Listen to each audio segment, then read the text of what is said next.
Hello and welcome to Solo Playhouse. My name is Matt. Today I'm playing the next chapter of Spires End. I played this about a week ago. If you haven't seen the first chapter, look below. There is a playlist available. I think I've got a playlist of this. Yeah, I think so.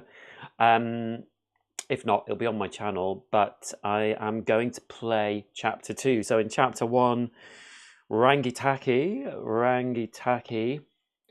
who we are playing, who this game is named after,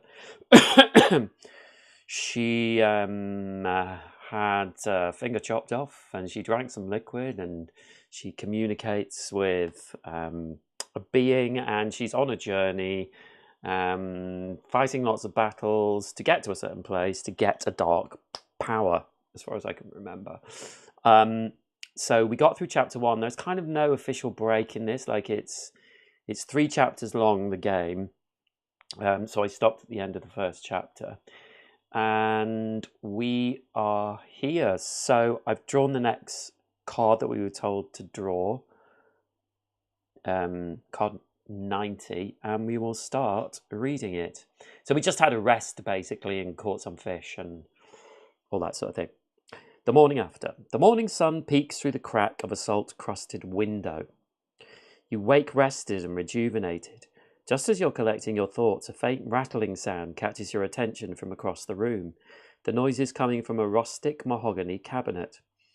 Its 2 doors are latched and sealed with a thick iron padlock.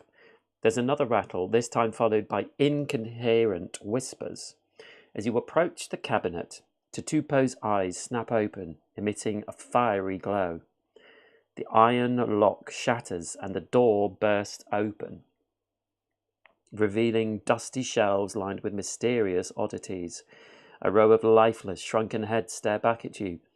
You notice that one of the heads is wearing a red, beaded tiara with a rattlesnake at its center. Another head sits next to it with 2 green emeralds in place of its eyes. You lean in for a closer look. Tatupo's eyes glow again, and the 2 heads jump to life. Knowledge of things yet to come is my gift, whispers the head with emerald eyes. I offer answers to questions you know not yet to ask, whispers the head with the rattlesnake tail. So I can only speak to one of these, it would appear. I offer answers to questions you know not yet to ask. I'm tempted to take the first one because that seems more helpful, but the second one, if that gives us answers that we need to successfully do things, that would be quite good as well. So I think I'll speak to the rattlesnake, which is 92. So 92.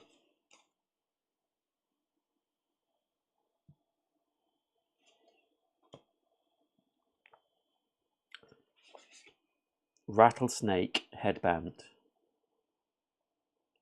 The rattlesnake tail begins to shake as the smoky apparition of a snake forms above the animated head. You find yourself mesmerized by its glowing red eyes. The rhythmic rattle of its tail, paired with the undulating glowing orbs, lulls you into a trance-like state. Your eyes close for a moment, and when they open, you've been transported to someplace else. Faceless figures move past you. Their voices are garbled, almost like listening to a conversation from underwater. You notice 2 men seated at a table, their faces obscured by shadows. One of the men reaches for his drink. A blue knife is tattooed on his hand. As you approach, his tattooed hand strikes like a cobra, grabbing your wrist hard. You recoil. The rattling intensifies, assaulting your senses. You close your eyes and cup your ears. The sound fades, and you open your eyes to find yourself back in front of the cabinet. Odd. Okay.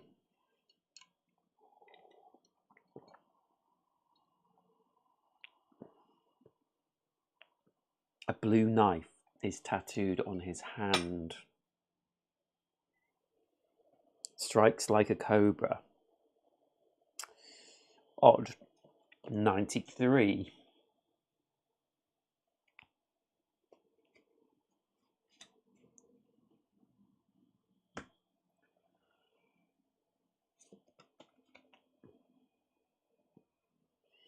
You try to make sense of the vision while it's still fresh in your mind, when a strange but familiar sound steals your attention. You rush out the door onto the dock to see a wisp of dark smoke just on the horizon. The sound is more distant and you recognise it immediately, the alarm bell from Coral Cove. To your knowledge, there have only been 2 occasions on which the bell has ever been tolled. You untie your boat and head toward Coral Cove. Within minutes, you can see fire. The docks aren't ablaze, not yet, but it looks far from promising. Since the cove is your only realistic means of escape, you feel it's worth the risk to investigate. Better get moving. So we go to 94.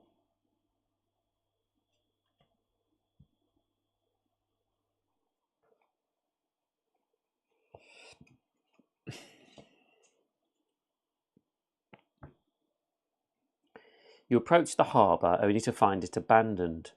A lone merchant ship is drifting. Is heavily engulfed in flames, spewing smoke and cinders everywhere. You leap onto the dock and look around in disbelief. On any given day, the cove is overflowing with merchants and traders from every corner of the world. The burning ship suddenly explodes, sending a wave of heat and shrapnel in each direction. The shock wave catapults you backward into a stack of heavy wooden barrels, sending one toppling onto your chest and pinning you to the ground. You struggle for breath under the crushing weight, and your vision starts to blur when the barrel is miraculously hoisted off of you and tossed aside. A young man with long black hair and chiseled features stands over you with an outstretched hand. Trust him? Don't trust him. Sure, we'll trust him. 95. He did save us.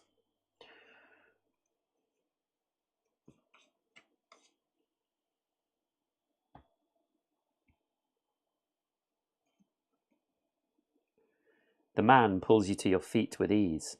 You look him over with uncertainty. His arms bear tattoos closely resembling those of the Rukai. Can I trust you? I could have left you there.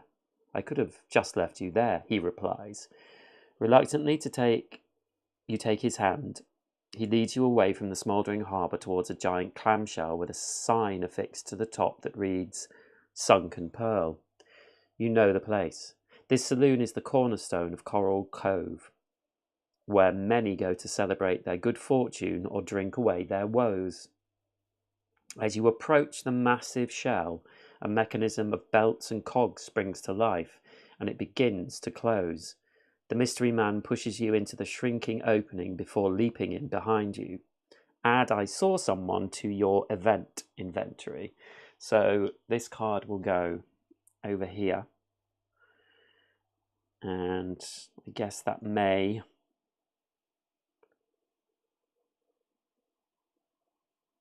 Oh, I may be trapped. 97 we go to. So we will go to card 97.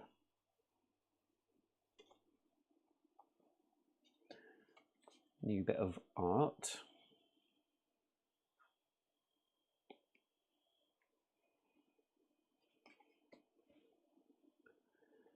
A night in the Pearl. The Pearl's owner, Garrick, begins lighting torches along the interior walls, bathing everything in a soft amber hue. The saloon is a blend of nautical relics and island decor. 7 strangers are seated throughout, their expressions ranging anywhere from disdain to indifference. After all the torches have been lit, Garrick settles behind the bar, then turns his attention to you. Come up and take a seat. Don't be shy. Name's Garrick. Come up and take a seat. Don't be shy. Name's Garrick. Since I suspect you're here against your will, drinks are on me, but let's keep it between us, eh? Garrick slides a short glass down the bar, landing it effortlessly into your hand. The presentation is exquisite. Cautiously, you bring the glass to your lips and take a sip. A burst of robust caramel and molasses dances on your tongue.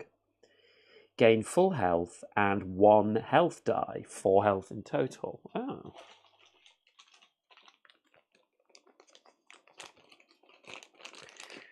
So we have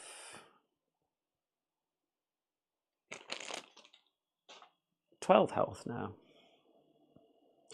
Your action points reset has increased to 9. So we get 1 more as our action points. Discard survived Nalu.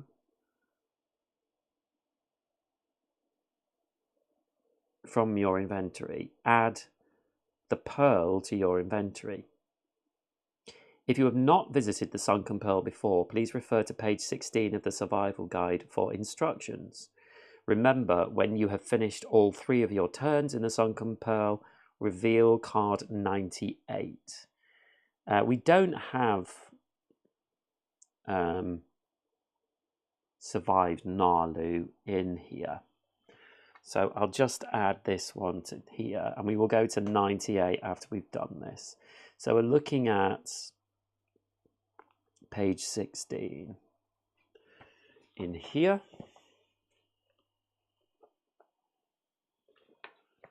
Sunken Pearl instructions.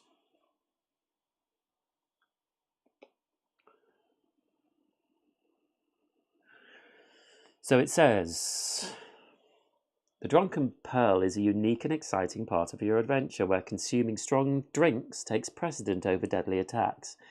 But before we can deep dive into the exotic libations with dodgy locals, let's set up the bar. There are 5 conversation decks, 1 for each character. You will need to place them on the playfield as follows.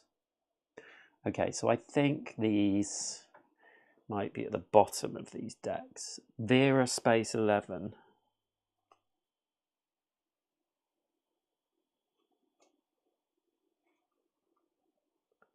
Yes.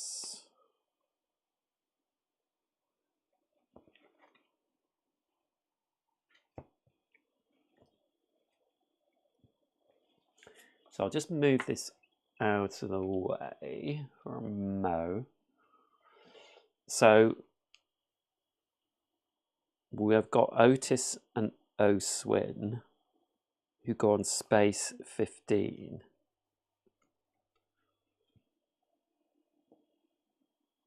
Oh, there's another one.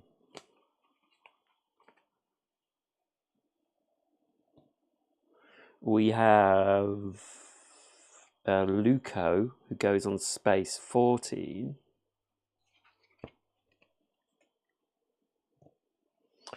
We have Cormac, who goes on space 13. We have Venna.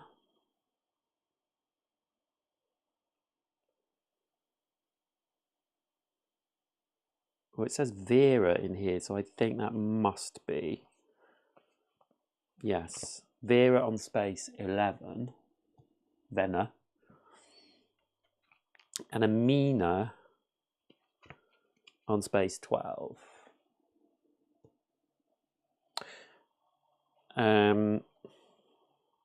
We have drinks here as well. Drinks and sea life. So we'll just keep those to one side.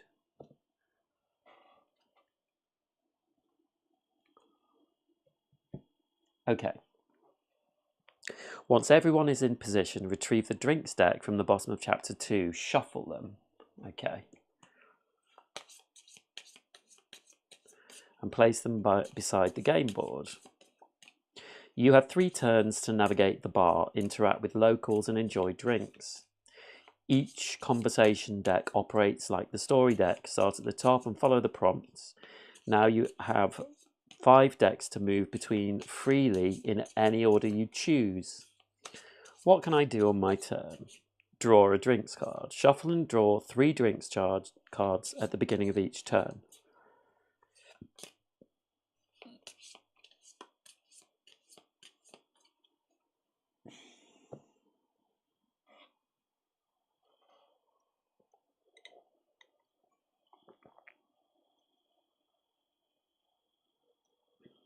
Then we can move, use action points. So we start on space 1.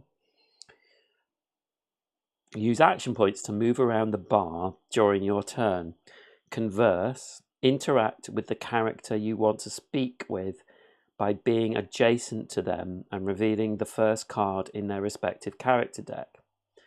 Drink challenges. Consume drinks in your hand or share them with adjacent characters to earn persuasion points, provided you have the required action points. What is the point of my turn?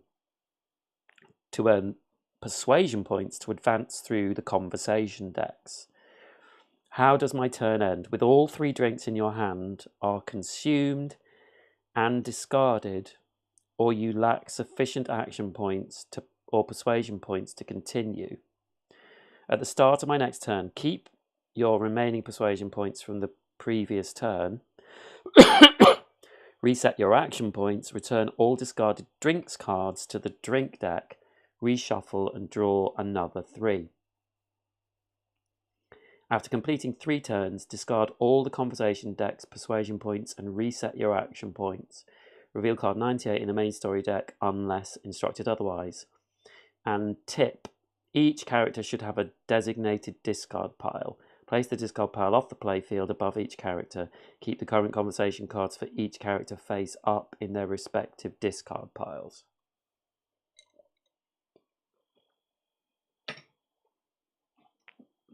Okay, so there are drink challenges as well.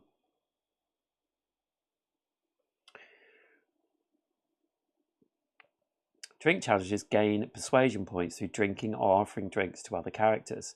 A success on the challenge level earns you a strong drink, awarding applicable persuasion points. Failure in the challenge level results in a weak drink and fewer persuasion points. Drinks challenges are played and classified using the same colours as regular challenges: orange, physical; blue, mental; black, critical, to not only indicate challenge types but also suggest suitable drinks for conversations. Persuasion points are the currencies for advancing through conversation cards. In many instances, you'll need to spend persuasion points to move on to the next card.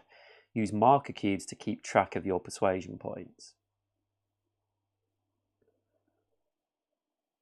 Okay, so this is quite involved, but we will try. So, shuffle and draw 3 drinks cards at the beginning of each turn. So we've already shuffled them, so we'll draw 3. And we will look at these 3, and we have a Macana Mama, a Grey Oaks Ale, and a Mermaid's Kiss.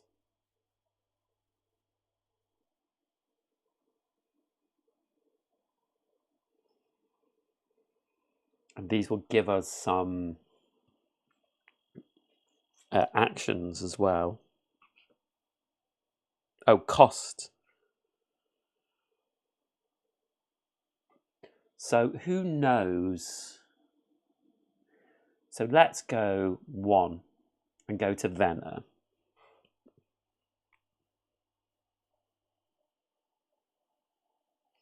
So let's reveal Venner's first card. I'll just do a little bit of a close-up here. So Venner. Venner's attractive, yet up close, the years of fighting, brutally hard to change that. Behind her garish makeup and lavish outfit, you suspect a tragic backstory. She's taken a seat next to a dark-skinned woman with a large saltwinder hat. The 2 of them are huddled together, engaged in a hushed conversation. Venner notices you approach and swivels around to face you. She smiles, a mixture of warmth and curiosity in her gaze. I wouldn't have expected to see anyone new here at a time like this, she says, her voice a soft purr that carries over the ambient noise. There's a hint of interest in her tone, suggesting that your presence has piqued her curiosity. Oh, sorry, and I should have spent 1 action point to move. So, if Fenner drinks a strong booby trap at this time, gain an additional persuasion point. So,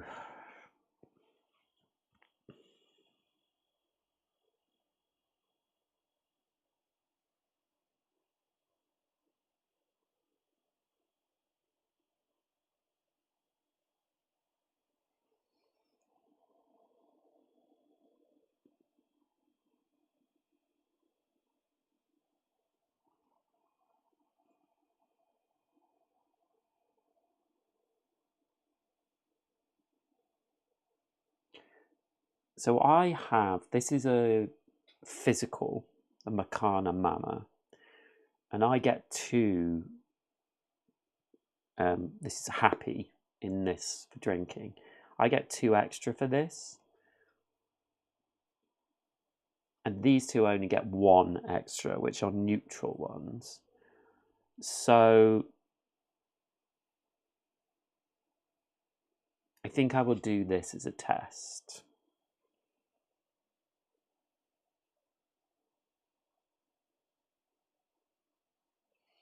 So this costs 1 action point. So I'll roll the orange dice. Like I said, I have 2 happy physical on my talents. So I'll roll.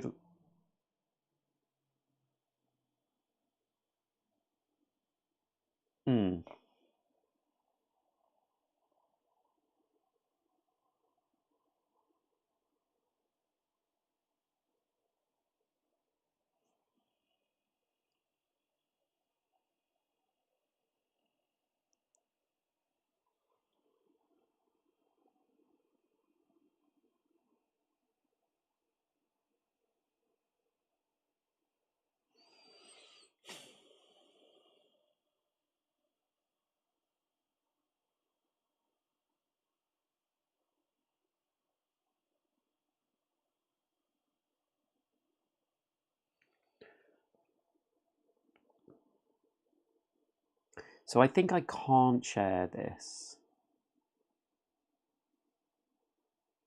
I'm not exactly sure. Let me see.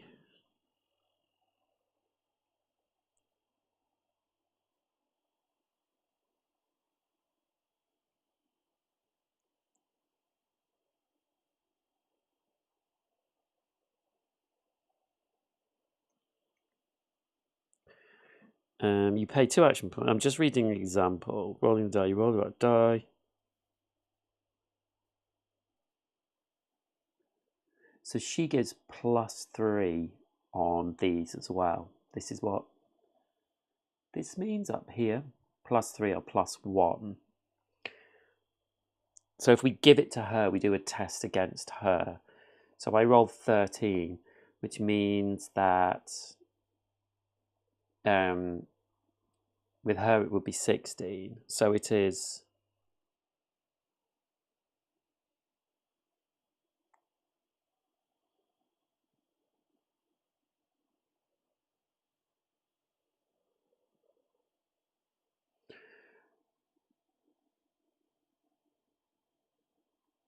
Means we get 5 action points, persuasion points.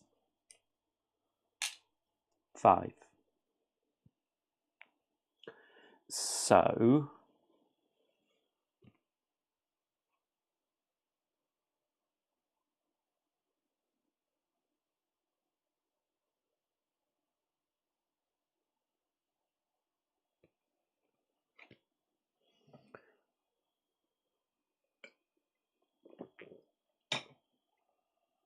we have given that to her.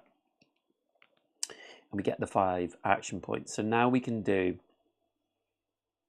I need to get out of this place, or I could use a drink.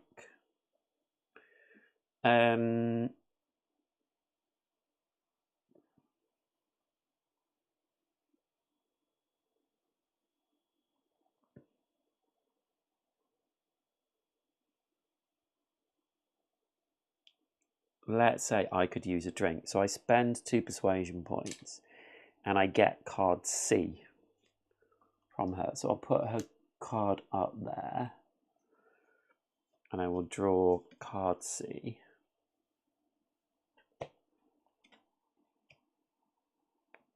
It says, "It looks like you've had a rough day.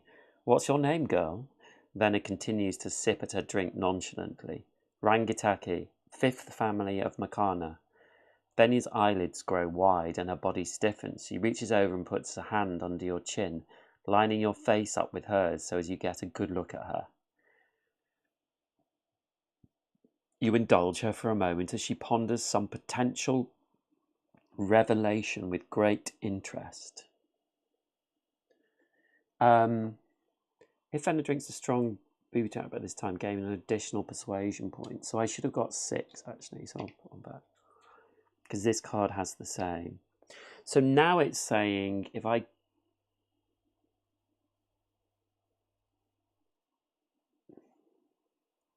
give her a drink, they'll give us 3 more. So let's use Oak's Tail, which costs 2 action points.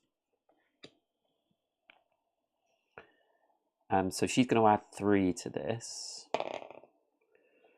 And we got 16. So yes, we get a strong. So we get 3 more action points. Sorry. Persuasion points.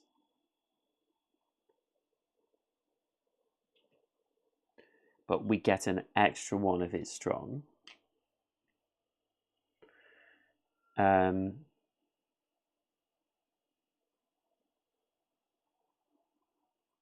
So we've got options. What have we met before? What is it you do?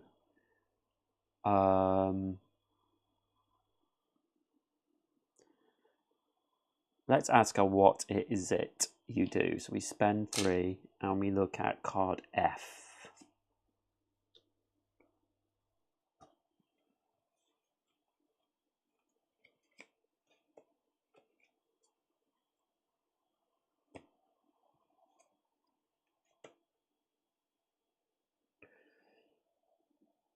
Your brother was an enchanting man.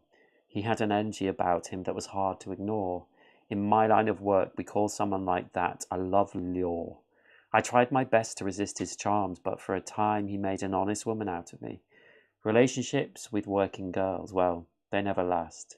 In my case, that's a good thing. I prefer being a whore. There is a sharp, self-inflicted sting in her comments. Her face grows somber. Sparking crescents begin to fill the bottom of her eyelids. She tries to stave them off, but the dam won't hold. Ashamed, she turns away. Unless Venna is offered and consumes a strong drink, this conversation is ended. So I only have 1 left, and it's 10.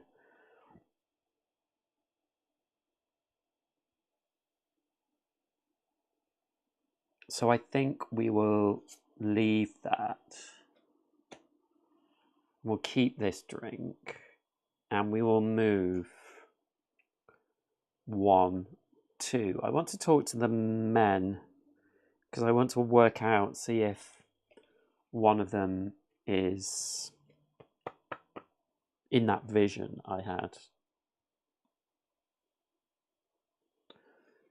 So we will talk to Cormac. These are discarded. Cormac. He's a slender gentleman with a perfectly coiffed moustache, accenting his long face and rosy cheeks. He wears a worn seafoam green jacket with delicate gold stitching and broad-shouldered tassel.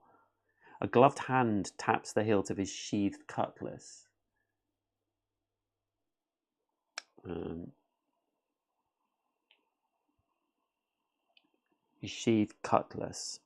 While the other waves towards the bartender. You notice his medal, the pink 4-leaf clover. A smile of recognition spreads across his face, the heraldic symbol of the coastal town of Seacrest. The gentleman takes a wobbly step backward and grabs a hold of the bar to catch his balance. Focus on staying upright, not conversation. Unless Cormac is offered and consumes a strong drink, he isn't interested in conversation.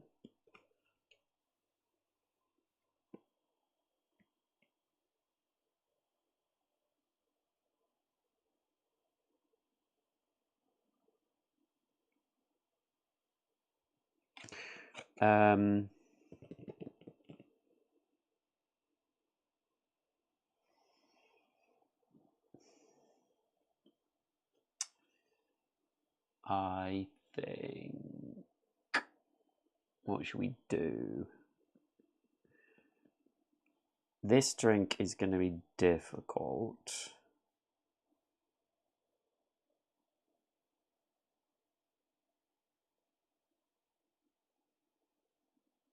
I could move one more and see if Luco. Yeah, I'm going to move one more and talk to Luco. So Luco, the man has long hair covering most of his face, a departure from the typical style in Makana. You're certain he must be a Pueka or Riku. His striking presence exudes confidence, undoubtedly making him a favourite among the ladies. He looks calm, but you can see beads of sweat across his forehead. Although he appears beaming with charisma, he drinks alone. He's either not as popular as you expect, or in a situation much like yourself. As you approach the man, a charming smile exposes enchanting dimples and a flawless straight white teeth. Your first impulse is to shy away, but he's waiting for you now, expecting your introduction. Requirement: struck the stranger event.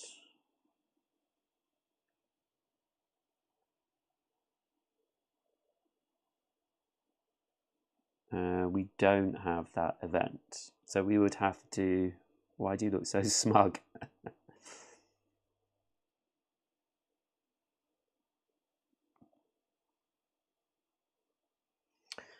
So we can just converse with him and spend 3 persuasion points. Why do you look so smug? Card C.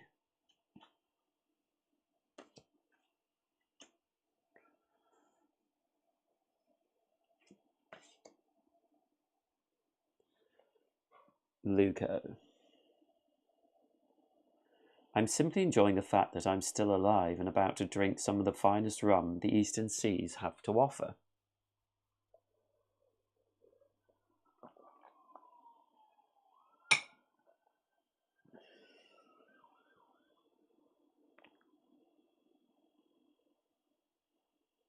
He raises a hand to hail the bartender. I need to get out of here right now, you demand. Are all girls from Makana so rude? I'm afraid we're going to be here for a while.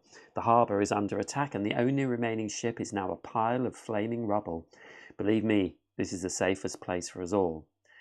Luco is not in the mood for a fly-by-night. If anyone drinks one while this card is in play, lose 2 persuasion points. No, we've got a mermaid's kiss and we get +2 for it. We can do it because we can spend our last 2 action points.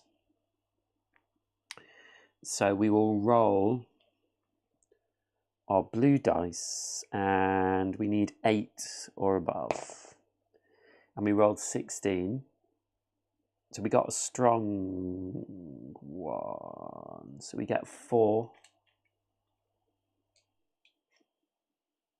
persuasion points. And we can ask who attacked that ship. Interesting tattoos you have.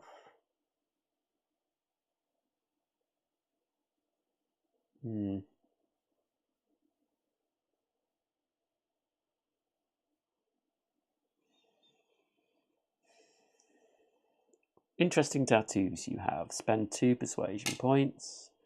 Read card F.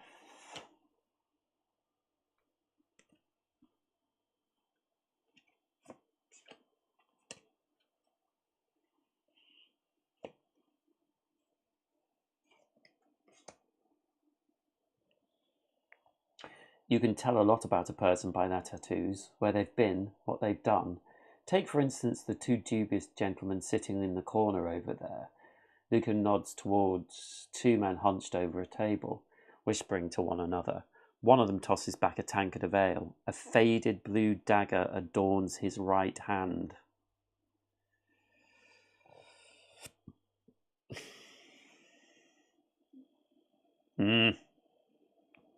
What about them, you ask? He was a soldier at some point, and not just any soldier. That dagger is the symbol of an assassin. Don't let your guard down around those two. Even in their advanced years, they can be quick and deadly. And what about yours? I encountered some Rukai warriors with similar tattoos, you state, accusingly. Rukai warriors? And you live to tell the tale. Unfortunately, mine were given to me against my will. Okay, we do not have enough persuasion to do these. We need 5. And we do not have any drinks left.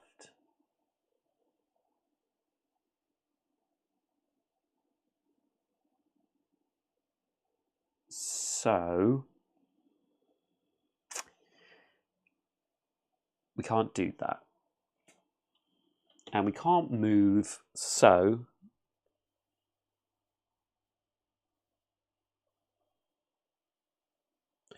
at the start of my next turn, we keep our remaining persuasion points, reset our action tokens,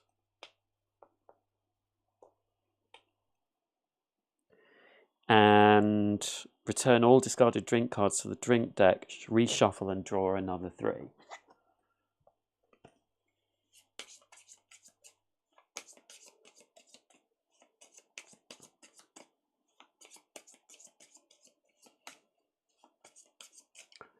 So that's our first turn.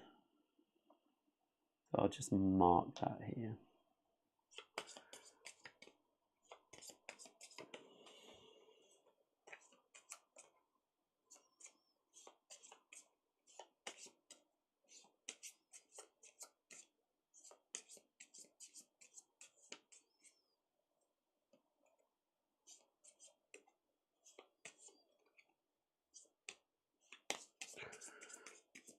So 3 more.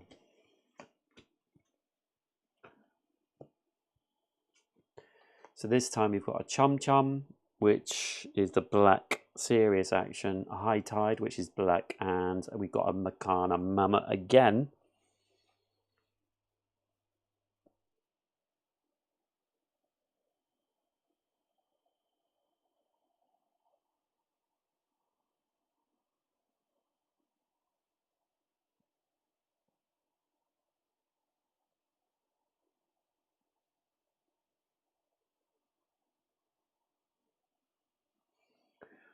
Okay, so I could stay there and talk to Luca again. And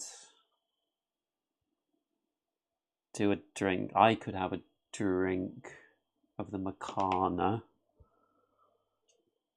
Or he could. Or we could move on to Otis and Oswin. We know we've got to be careful of one of them. Let's do that. So we'll move. And we will talk to Otis and Oswin. Nestled in the dim recess... Can I do a top cam here? Yeah. Nestled in the dim recess of the bar, 2 figures linger in the shadows. Although intimidating to walk up to someone you can't see, you feel compelled to do so. No telling what they might know or if they've possibly hatched a plan to evade the Rukai. As you draw near, the glow of a striking orange flame reveals a pipe being lit. A portly bearded man is seated comfortably in the shark-skinned chair, puffing contentedly on a lengthy pipe. Rings of smoke waft gently from his lips. Beside him sits another bearded character with a pipe, evidence of a long-gone meal in the form of dry breadcrumbs on either side of his mouth. His furrowed brow boasts a commanding presence. "Good evening, gentlemen," you say awkwardly. They're caught off guard by your introduction. So let's give them a Makana Mama, because they add 3 to these rolls. And I got 8, so yeah. I get 5 persuasion. 1, 2, 3, 4, 5. So a Makana Mama is discarded. How do you two end up here? Requirement, feel left out event. No, we don't have that. So we will spend 5 to how do you two end up here? And that is B.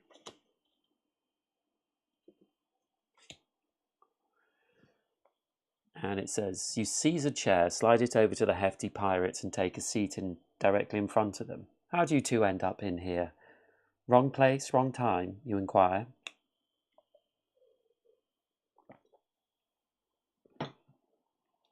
We conduct our business here.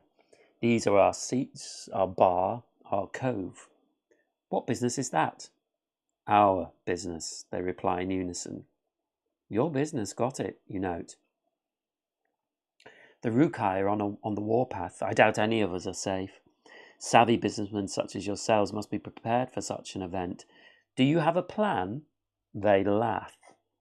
If Otis or O'Swin have a weak drink at this time, lose 2 persuasion points. Okay, so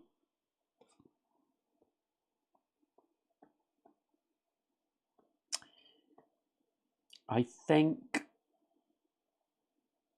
I will drink this one. Oh, I should have spent 1 for doing that. So I'm going to try the high tide. So I'm going to spend 2 to have this drink. And I need 10 or more. No, sorry, I've got 2. So 8 or more.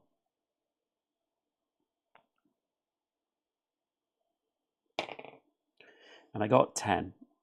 So we're good. So it's strong. So we get 4. 1, 2, 3, 4. If you get a perfect roll, gain 1 action point.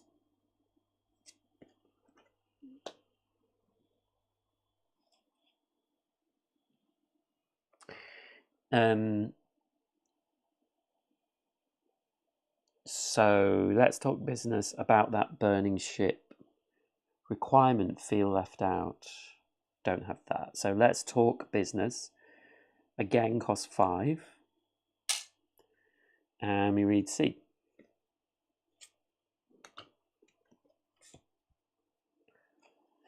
Why are you interested in what we do here? Otis asks, slightly annoyed but not enough to stop talking.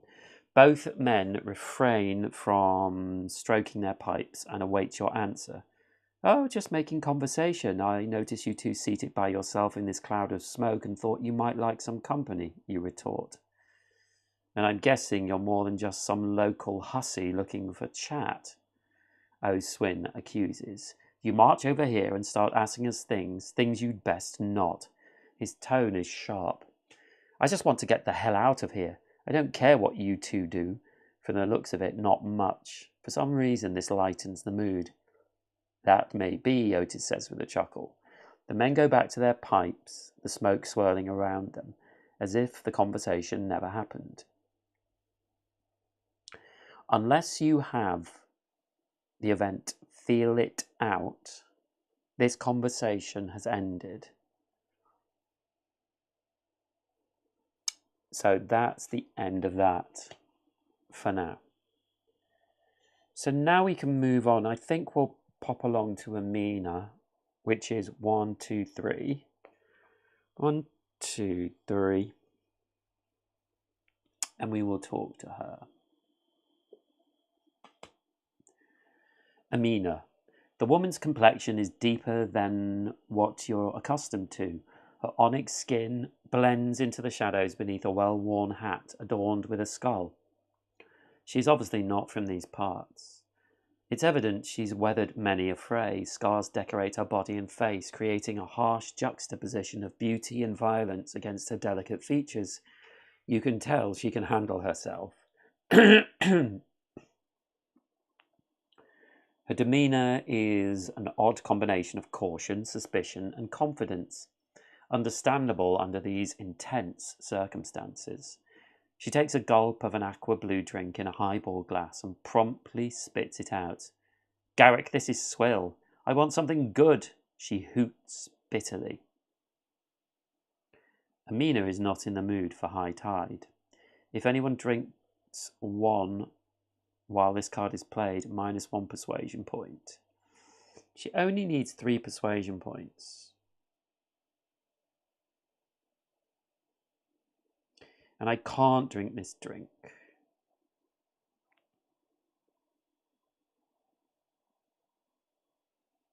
So let's just talk to her with our 3 persuasion points. You look to have travelled far. And we go to B. The woman gives a quick glance to either side before engaging. We can forego the small talk. I know you're not responsible for the sabotage of my ship. Your ship? You ask. Yeah, the one smouldering in the harbour. It was full of very expensive cargo, she says with a groan. She pulls a petite dagger from her boot and starts to tap it on the counter. We have a saboteur among us, she says, shifting uneasily in her seat and looking round again. If Amira drinks a strong high tide at this time, gain an additional persuasion point. I can't offer her a drink, and neither...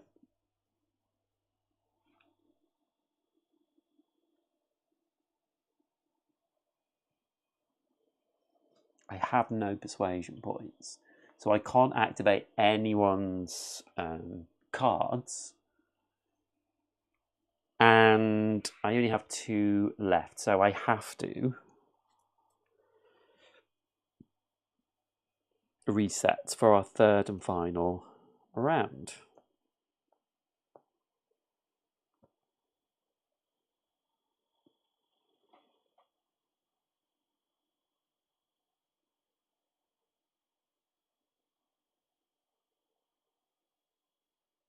So I didn't discard this, so it says return all discarded drinks to the drink deck.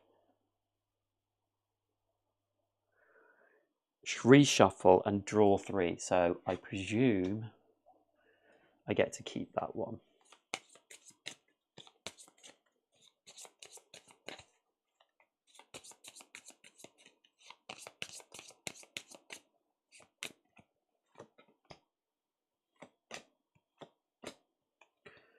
Wow, we've drawn the Makana Mama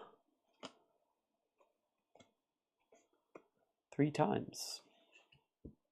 So there's our 4 drinks, and we can now continue.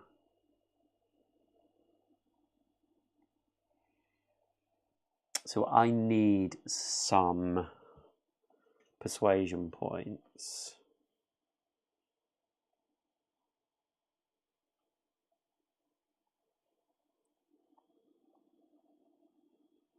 So with Amina, she gives +2 to the black serious ones.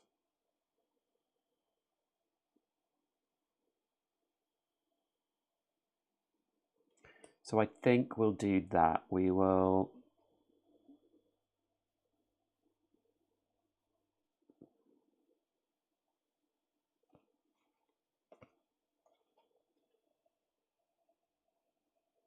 Also, if Amina drinks a strong or high tide at this time, gain an additional persuasion point. So that's good. So we'll do a high tide. She's giving +2. We got 8. So +2 is 10. So that's enough. So we get 4. And an additional 1 because she drank a strong one of those. And it gets discarded. And that's 2 action points. Drinking that. So we can ask her, why would someone do that? You think they're here in the bar? I think that's a pertinent question. So we're going to spend 2 and read. We don't need to do that. D for her.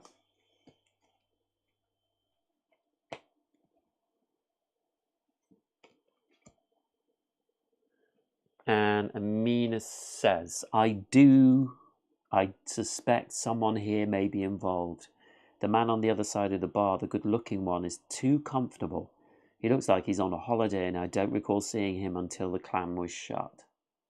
Both of you glance over at the man. He raises his glass and smiles. Venus, seated next to Amina, whispers in her ear. The two of them talk among themselves. Unless you have the event, I saw someone. I have.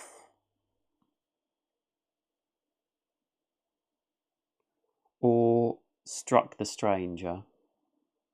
This conversation has ended. Requirement, I saw someone and struck the stranger. Something happened outside. E, but we need 4 persuasion. So I need to get more persuasion.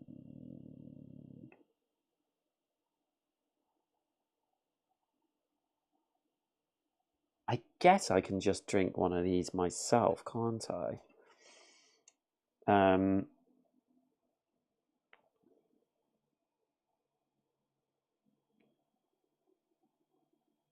So let's drink the Makana Mama. We have 2 extra for persuasion on this. We rolled a 3, so we're only up to 5. So we get a weak one, which gives us 3. And that has been used. So now we can go back to Amina. Oh, and it takes 1 action as well. So we have I saw someone. So this costs 4 persuasion. And we get to read E from Amina.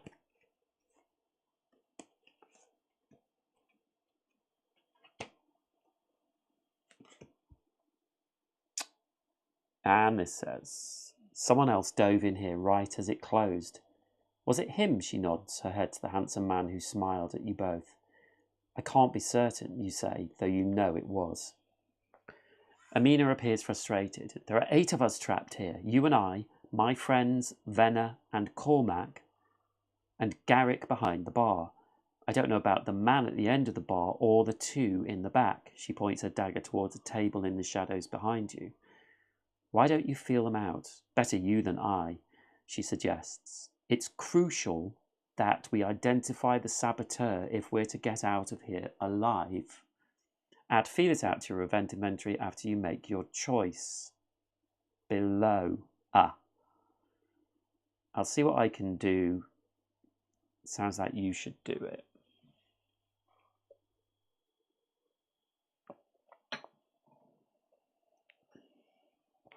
And we need 5 persuasion points. So we can't do that yet. But we have these 2 drinks. They're going to cost a lot. But does anyone... Booby trap costs 1, 2, 3, 4. I'm going to run out of stuff here.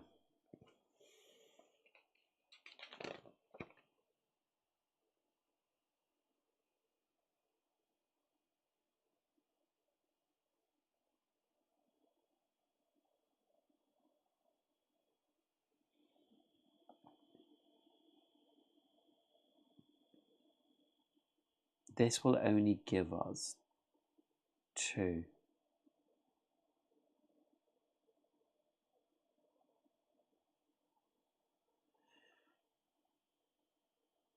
I think I will drink this for 3. And we will roll the black die. So I get 2 extra for this. 3. So we got a weak one, which gives us 3 action points.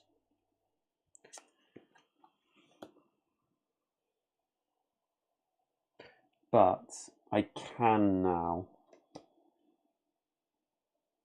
spend the 5, and I'm going to say I will see what I can do. 5 action persuasion points, and we read F. So this goes here.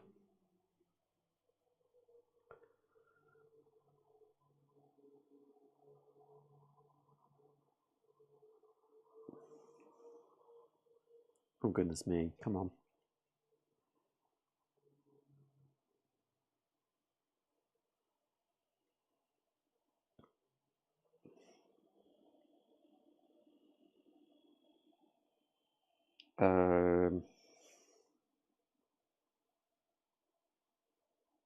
Yes, we read F.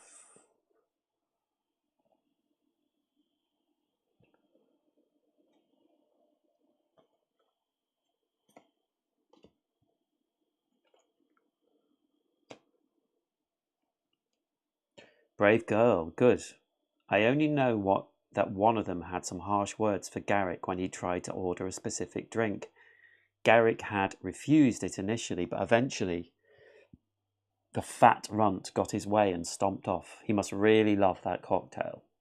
You think someone like that could have set fire to your ship, you ask? Neither look physically able or that they could muster the energy to even get up from their seats. But I don't trust anyone, nor should you. Can I trust you? Amina smiles. You can. Add trusting to your inventory and discard all other Amina conversation cards.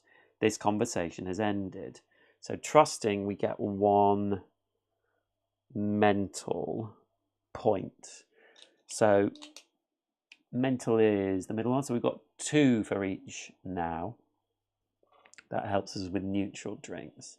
And Amina's deck is discarded. We've got 3 actions left. 1, 2. But we can't do anything else. We can't go here because we've got feel it out, but we need 5 persuasion points. So that is the end of our turn. Our 3 turns. And when we've done that, we discard all the conversation decks, persuasion points, and reset your action points. So that was that. I think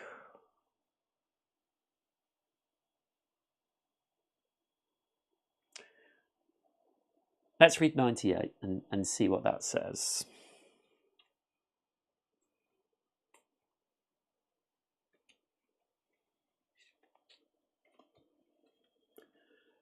Drinks on me. Luco smacks his hand up on the bar and nods to Garrick. He places an emerald bottle on the bar in front of Luco, who plucks the cork and gives it a sniff. I acquired this bottle many years ago and was saving it for a special occasion.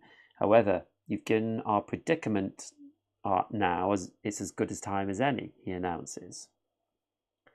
He pours the green liquid into a handful of glasses and passes them around to everyone. Passes? Otis, a stout gentleman with a pistol on his hip and a dagger tattoo on his hand, wedges his way in between you and Luco. Otis. His hand reaches out and strokes the back of your hair as he leans in to whisper to you. He's pretty, I'll give him that, but trust me, love, you're gonna want to try this one instead. He offers you a sparkling blue glass with a dagger swizzle and a spare olive. Drink from the emerald bottle, accept the drink from Otis, or refuse them both. I am definitely not trusting Otis. So I trust Luco. There's been nothing I can see that I wouldn't. So I'm going to drink from the emerald bottle. I know I should have discarded these, but I like having them out so I can see the characters. So we're going to read 99.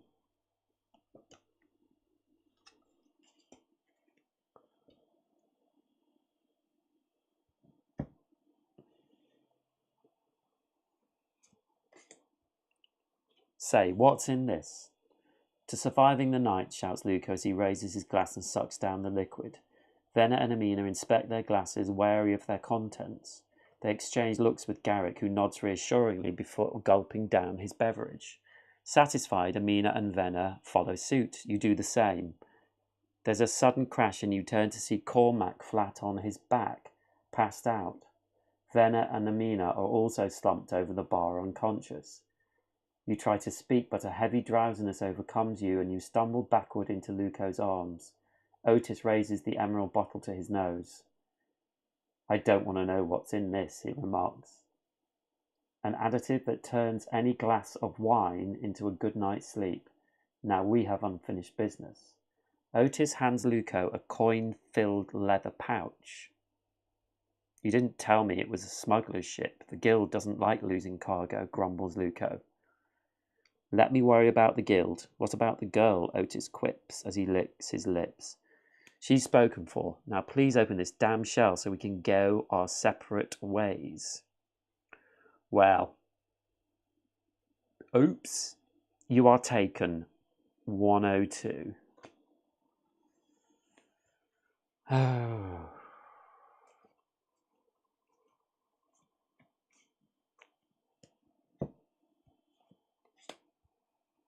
So let's now discard all these.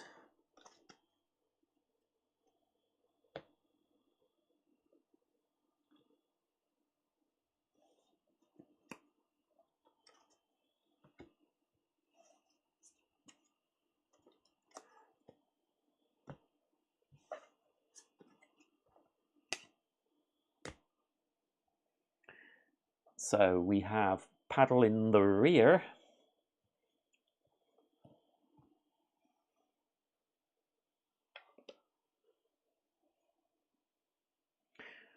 You wake with a pounding headache. To your horror, you find yourself bound and gagged. You can only see soft shapes behind a burlap mask, but you smell sulfur, which means the volcanic island of Puakia isn't far. Luco sits paddling in the rear of an outrigger canoe. Kidnapping really isn't my thing, you know, but times are tough, and demand for the skilled skullduggery isn't what it used to be. The Rukai have a new lieutenant, and he is willing to pay handsomely for you, he remarks. The rope binding your hands is tight but frayed. A sharp object might do the trick. As if reading your mind, Tutupo begins to vibrate, ejecting a barbed dart. Luco stands and walks over to your limp body. Okay, princess, it's time to wake up.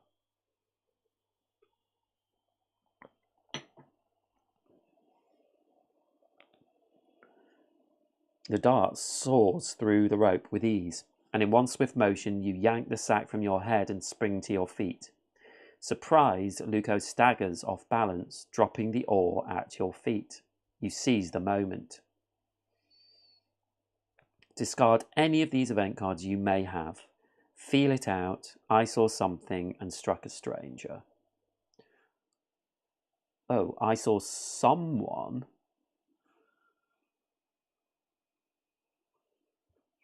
I will definitely discard that one.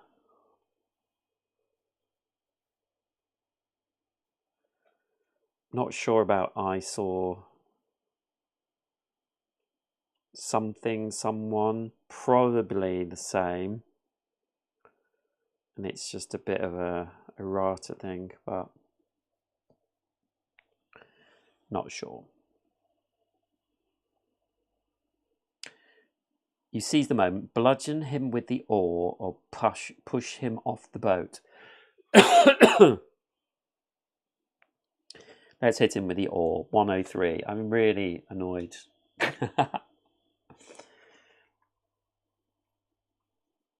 He really did it to me. Fooled me. Inhospitable and perilous. As Luco struggles to regain his balance, you reach down to grab the oar. Now let's not beat. The oar strikes him square in the face, sending a flurry of broken teeth skittering to the canoe floor. He doubles over, cupping his bloody, mangled mouth. I'm tired of listening to you talk. You bring the oar down hard on the back of his head. He stiffens and topples over, either dead or unconscious.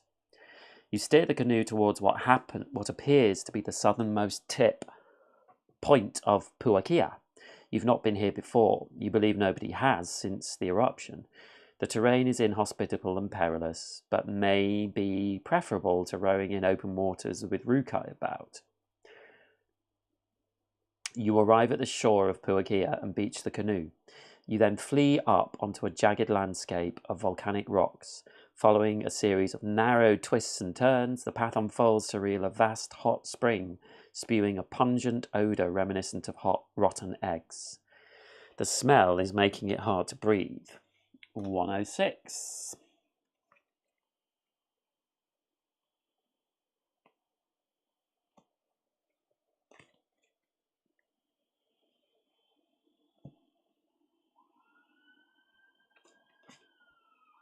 Sulphur Lake.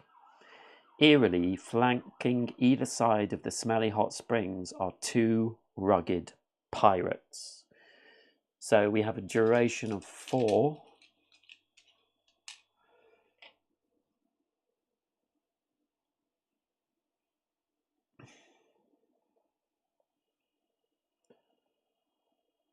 Pull the geyser tiki from the terrain deck.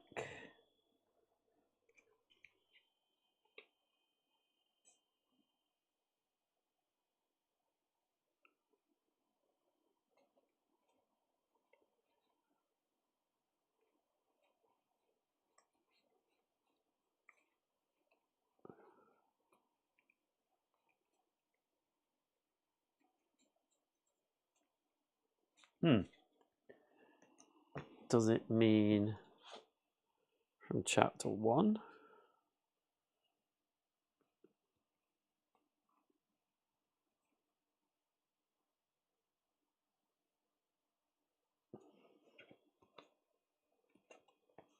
Oh, that's interesting. Maybe they're in the wrong set of cards. Enemies. Terrain. Oh.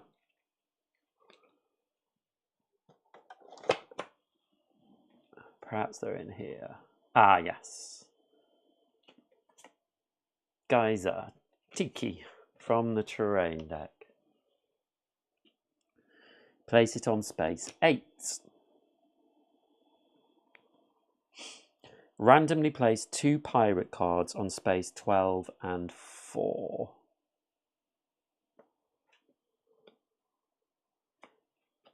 So we just have 2 pirates.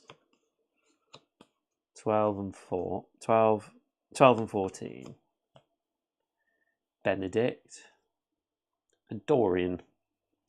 Place a black disc on space 7 and 9.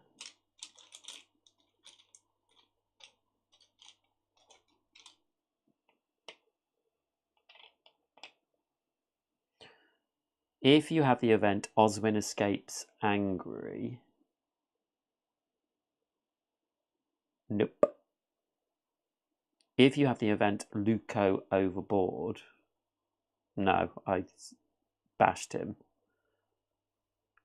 If you have both events, you must choose one card to pull. Special. The pirate starting on space 12, Benedict, will always move counterclockwise. The pirate starting on space 14 will always move clockwise. Pirates will always move on a turn if they can and will attack before they move if they are moving out of line of sight. Okay.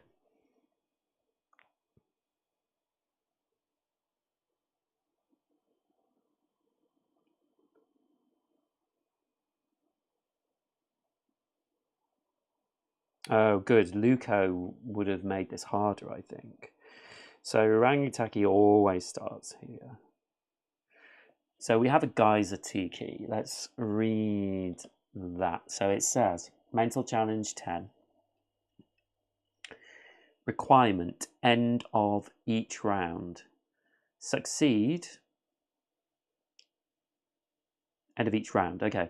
The Rangitaki will spray boiling water any two spaces you choose for 1 wound each. It cannot be the same space twice. Fail. If you roll a 2 to 9, you suffer 1 wound from the geyser spray. If you roll a natural 1, suffer 3 wounds. At the end of each round, you must roll on the mental challenge above. Any time a character is hit by the geyser spray, you must execute a Rangitaki crit miss roll. Okay. You don't receive any awards for enemies defeated by the Rangitaki. Okay. So Benedict has 7 life, has ranged attack.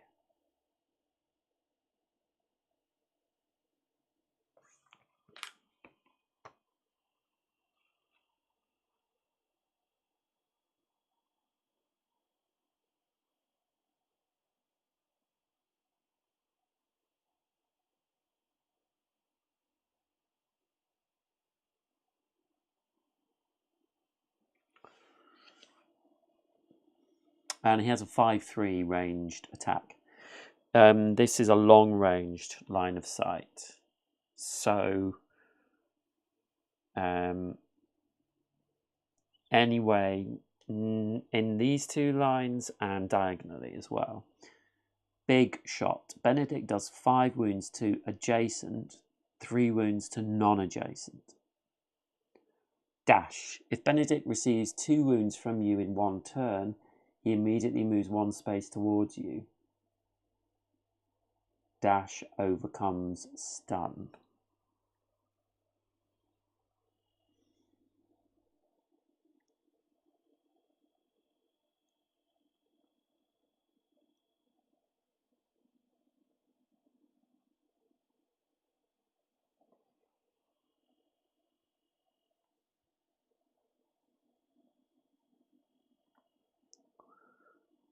Buckshot for Dorian. He has 8 health.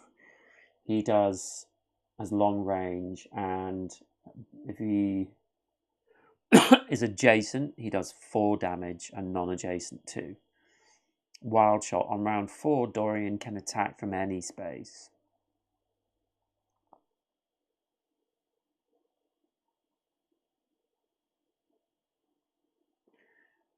Okay.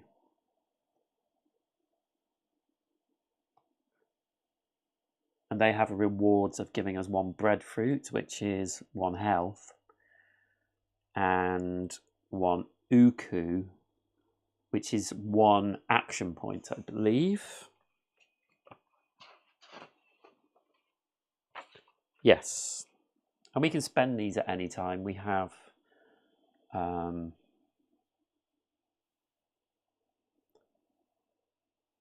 1 breadfruit and 1 uku. Okay.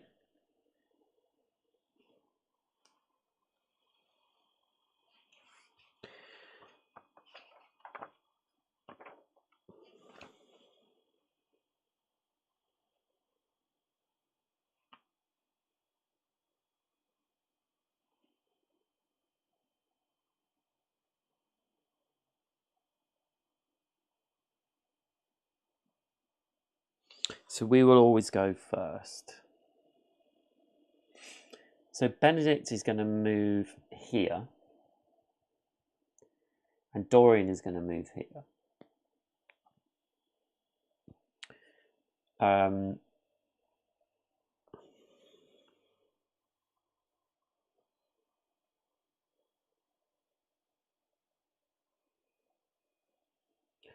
So I probably want to try.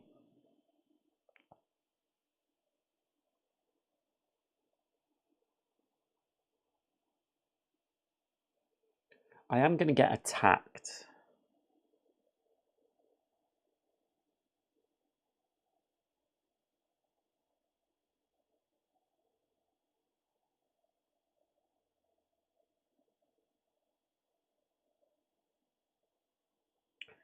So, for example, if I move here, can I I don't know what these... They're obviously blocking us from using them. These spaces are impassable, but they are not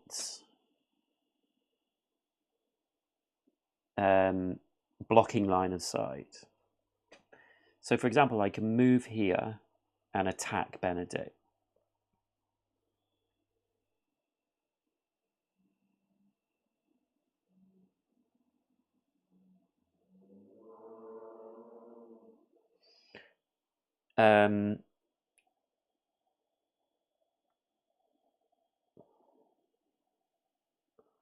And Dorian won't be able to attack me if I stay here, but Benedict will.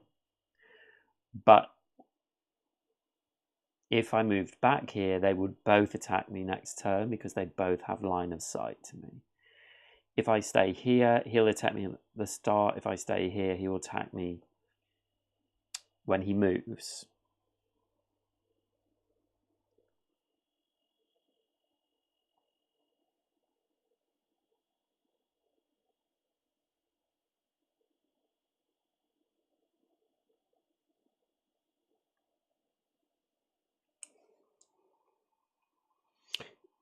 Critical.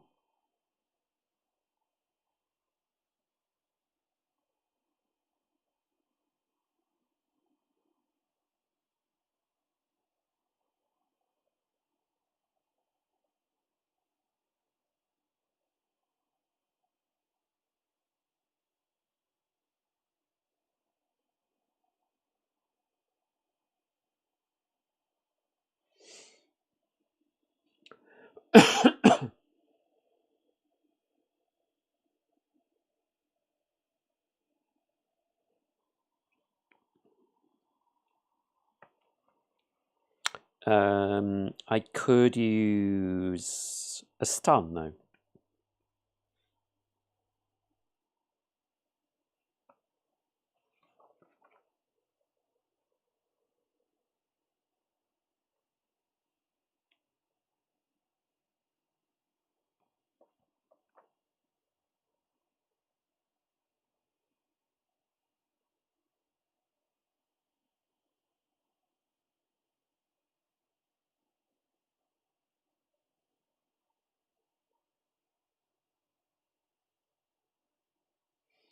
So I could try and stun him.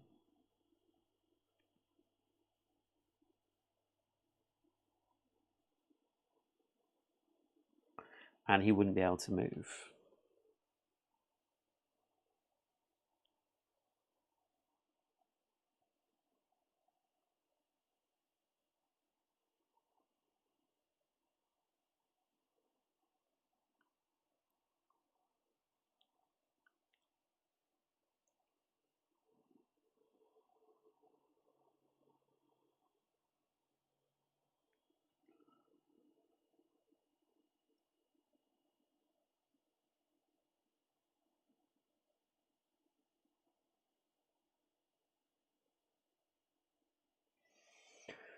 But if he gets 2 hits, he will move towards me and stun doesn't work. I think I'm going to do that. I think I'm going to do a dart shot, which costs... Oh, I've moved 1, and then a dart shot, which costs 3. And I'm going to add a stun.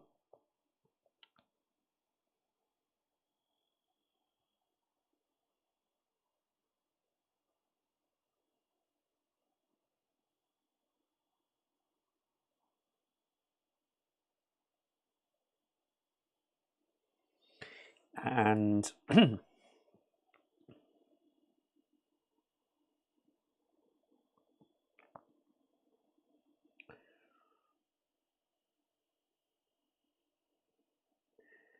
we will roll this. So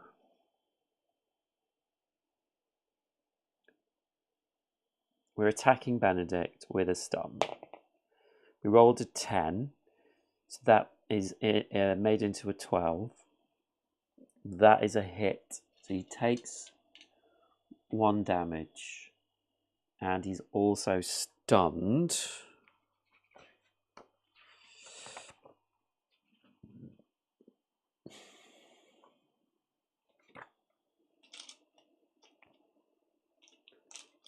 So I think we'll just use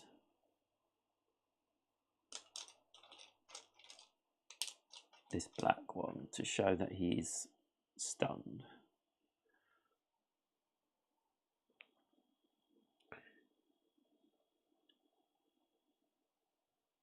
And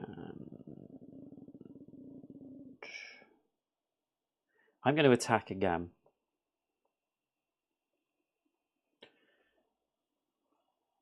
And roll for it.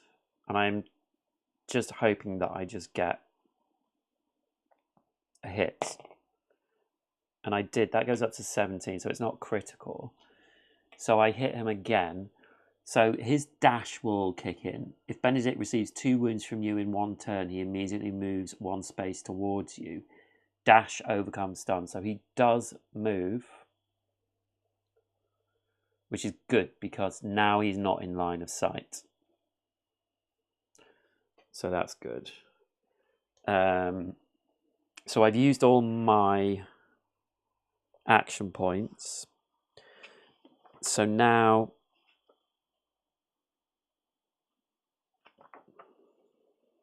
it's the enemy turns.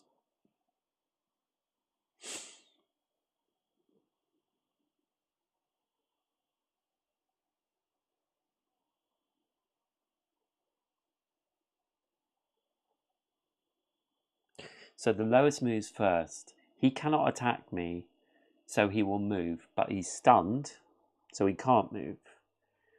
So he can't attack me. That's the end of his turn. Dorian can't attack me, so will move, and still can't attack me. So that's the end of his turn. End of the round. End of each round, the Rangitaki will spray boiling water. If we succeed, so it's a mental challenge of 10. We have got a +2 on this. Oh, that's the worst result we could have rolled. We rolled a 1. So if we fail,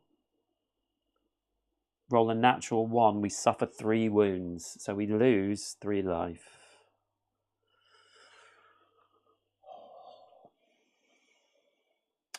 Great.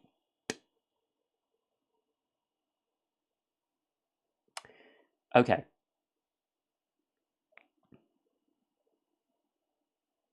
So that's the end of round 1. Round 2. We get all our actions back. So now let's think about this. Benedict can't hit me there, so he will move here. If I move here, I can attack him now. And then he will... If I move here...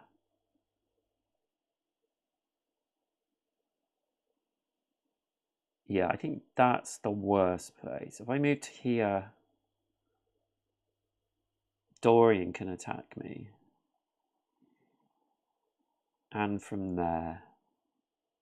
I really need to keep attacking Benedict. I need to take one of them out and then avoid Dorian. So I think I'm going to try the same again.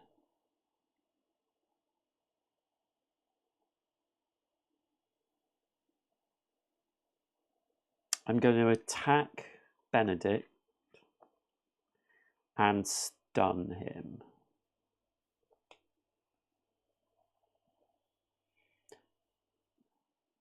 So we're looking for...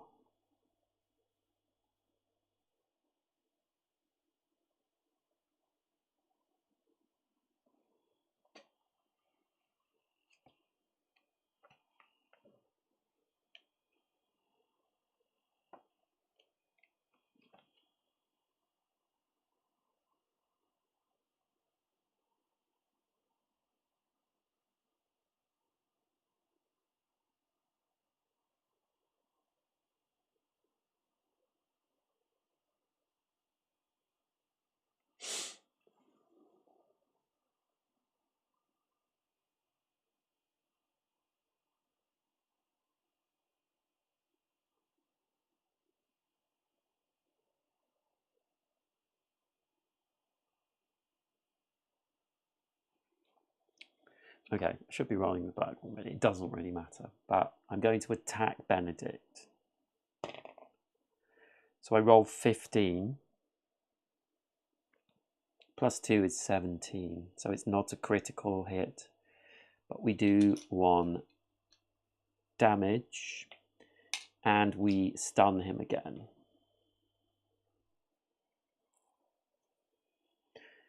So he's not going to be able to move.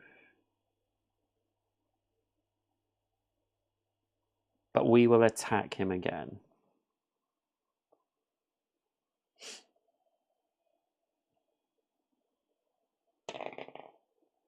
Okay, we got 3, but it's up to 5. So that is, even though she's at 20 and 5, that is still a hit. So we've hit them again. So now Benedict is going to move. Even with his stun, he will move towards me.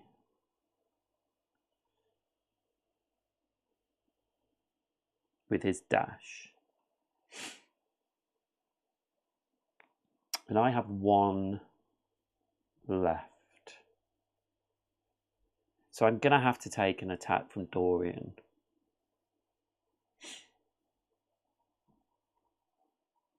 So I think I would just stay here. I won't use my last action to move. I'll use it to heal.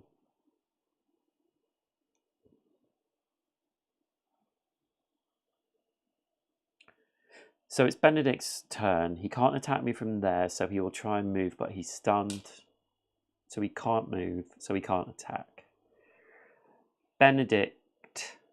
Dorian can attack me from here. So he's going to attack. He has an 18-4. So he attacks and gets an 8. So that does hit me. That hits me for 2. 1, 2. 2 wounds non-adjacent.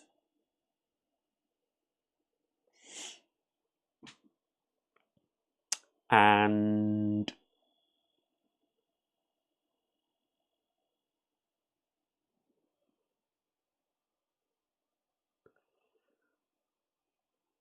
he will not move because he could attack me. And he's still in a position to attack me.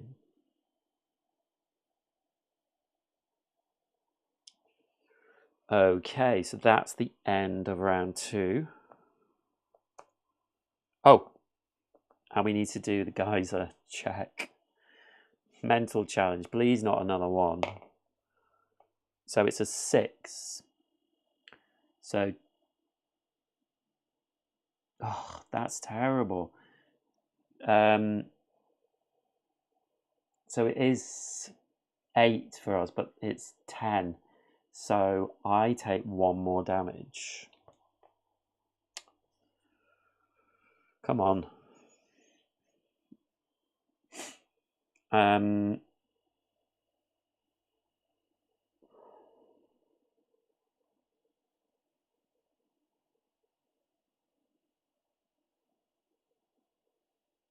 It's a shame because I really want...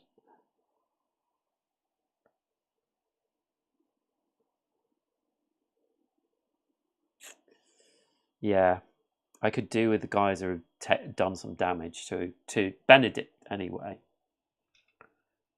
I'm going to move for 1. And then 1, 2, 3, yeah. I think I'm going to try and kill Benedict, so I'm going to go 1, 2, 3 for a dart shot.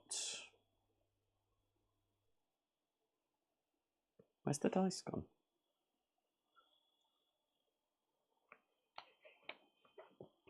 Oh my god. Oh, it's over there. So I'm going to attack Benedict. We roll 7, which goes up to a 9. So we do 1 damage.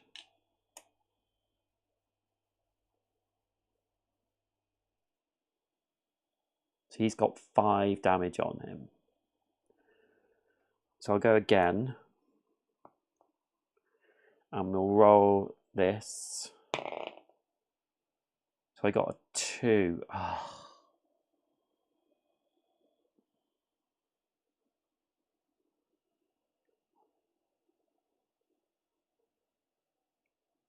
Up to a 4.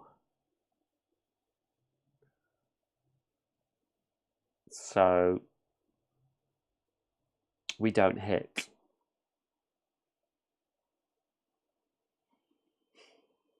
Okay.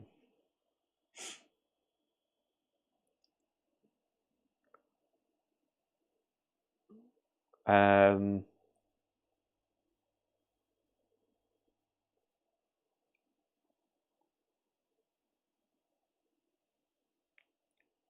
going to trust.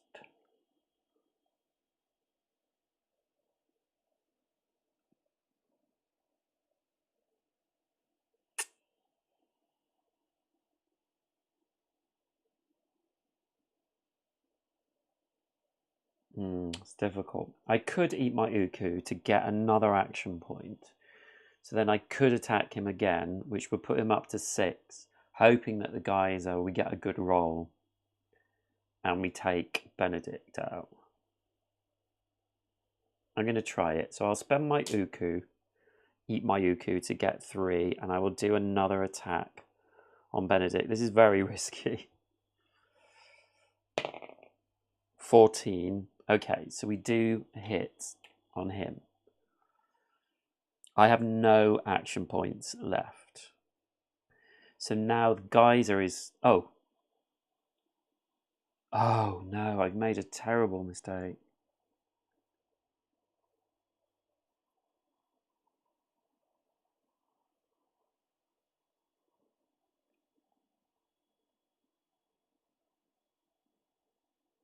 Well, I've done it now. So Benedict is going to go first. He can attack me. So he's going to attack and does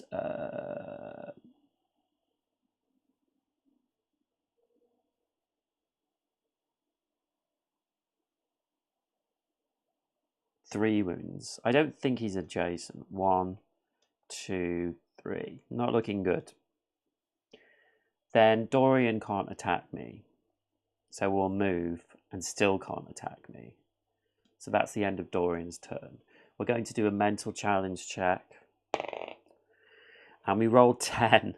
So just in there. Geyser will spray boiling water at any 2 spaces you choose for 1 wound each. So I am going to spray it on there. Benedict dies. The geyser killed him, so we do not get the benefit of him. And Dorian gets another one.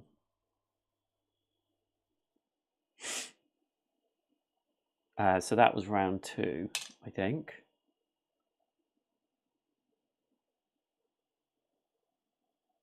One, 2.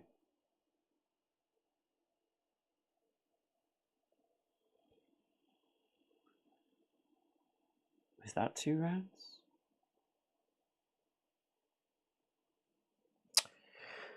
Okay.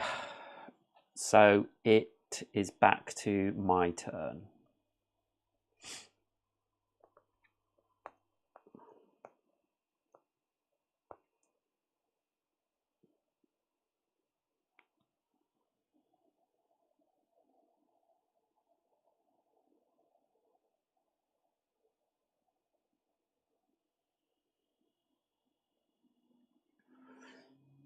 So I need to get out of Dorian's way. So I'm going to spend 2 action points. I don't think there's any way I can kill him.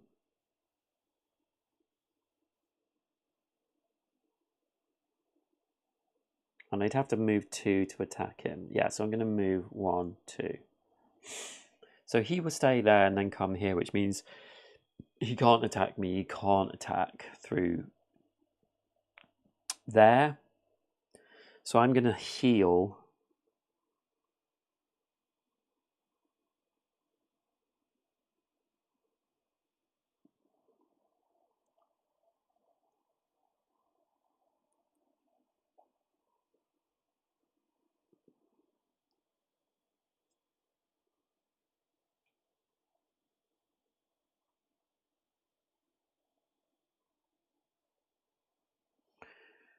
A 1, 2, 3, 4. 1, 2, 3, 4.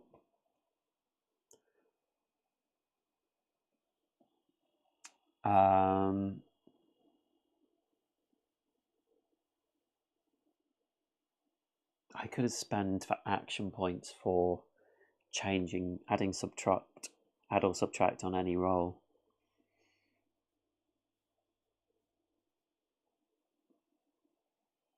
I'll just spend another 3. It says action points are restricted solely by available action points. 1, 2, 3. Okay, so it's Dorian's go. He can't attack me. There's no line of sight through this, so he will move 1. And he still can't attack me.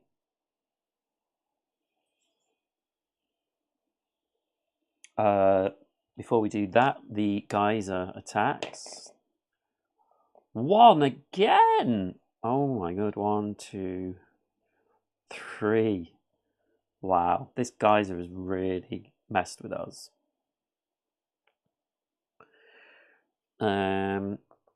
So yes. 1 round left.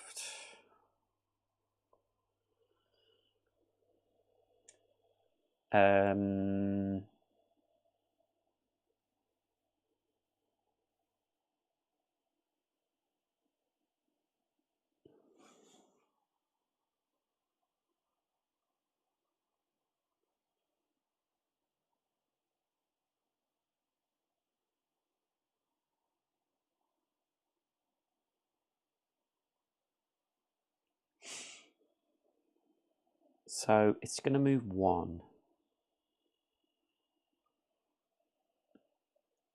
It just can't attack us. So I'm going to move here for 2. And I'll do 1, 2, 3, 4. 1, 2, 3, 4.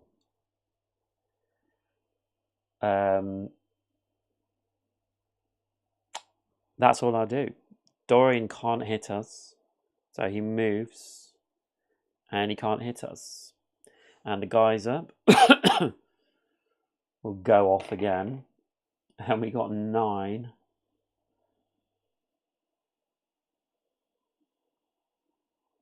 But we get 2 for mental challenge, so we're over the 10. So it does 1 more damage to Dorian and to another space.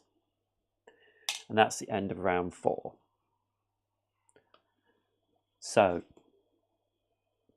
we survive with full health. Survive is 107.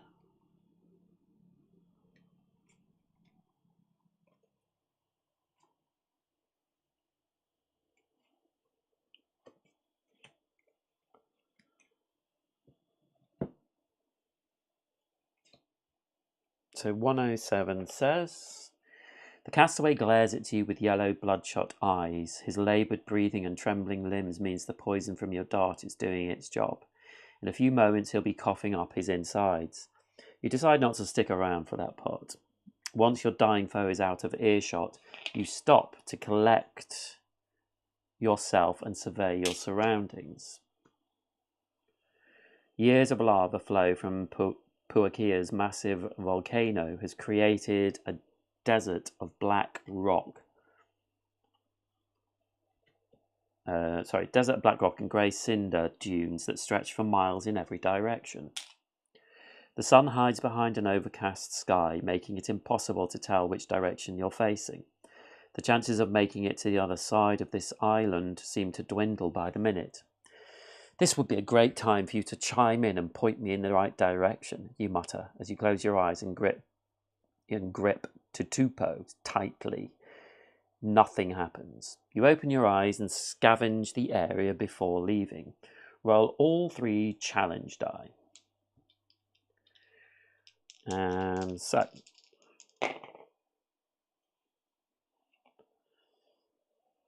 if at least 2 rolls are 10 or higher, no.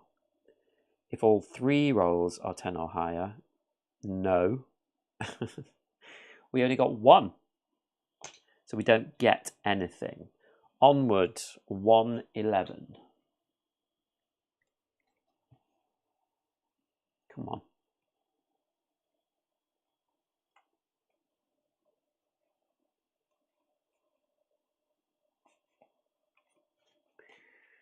A new card backing.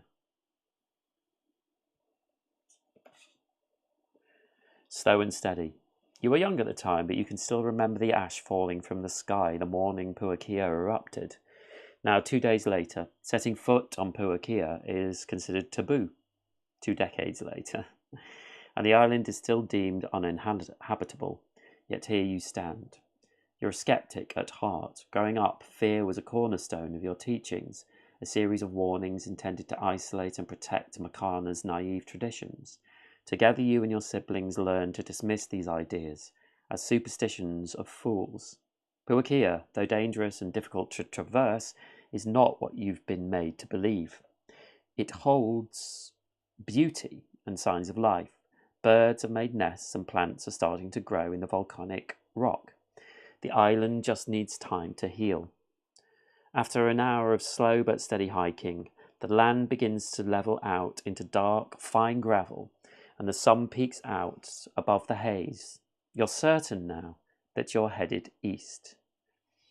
I'm getting very tired. And with that, I agree. I am getting very tired. So I'm going to pause the game here. I think this is a good place to pause, even though we're in chapter 2. I can keep stock of where I'm at with everything. So we will finish this chapter next week. And it might not be very long, but definitely I think there will be another battle. We've got this many cards left. So yeah, I will continue from there next week.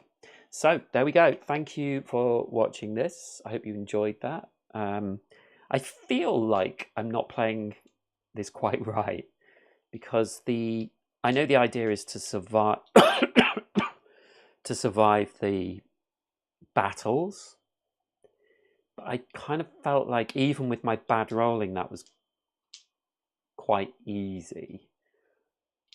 So I'm wondering if I'm playing something a bit wrong. I don't know. But there we go. Thank you for watching, and I see you in the next live stream. Bye.